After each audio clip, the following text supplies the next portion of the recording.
Can strict constructionism create loopholes? Imagine a law that says you can't drive a vehicle in a park. Now, if the law only says vehicle without defining what counts as one, what happens? This is where strict constructionism can cause some funny surprises. Strict constructionism is a way judges interpret laws exactly as written, word for word, without considering what the law was meant to do. They focus only on the exact words, not the bigger picture. So if a law says no vehicles, and it doesn't specify what a vehicle is, someone might say a skateboard or even a hoverboard isn't a vehicle. Because the law doesn't say otherwise, they could argue it's allowed.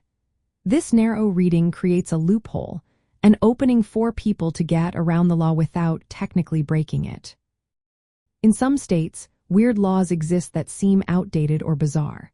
Strict constructionism can make these laws even more confusing. For example, if a law bans selling alcohol on Sundays but doesn't specify what kind of alcohol, someone might claim that non-alcoholic beverages are fair game.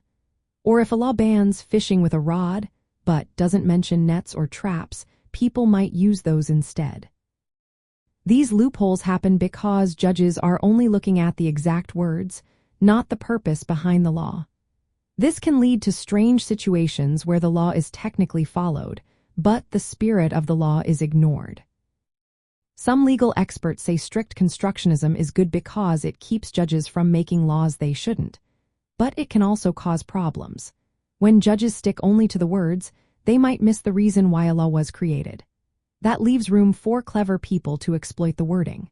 For example, a law might say no vehicles in the park, but if it doesn't define what a vehicle is, someone might argue that a bicycle is not a vehicle and ride right in. Or they might say a drone isn't a vehicle because it flies, not drives. These kinds of interpretations can turn serious laws into punchlines, or worse, let people get away with things they shouldn't.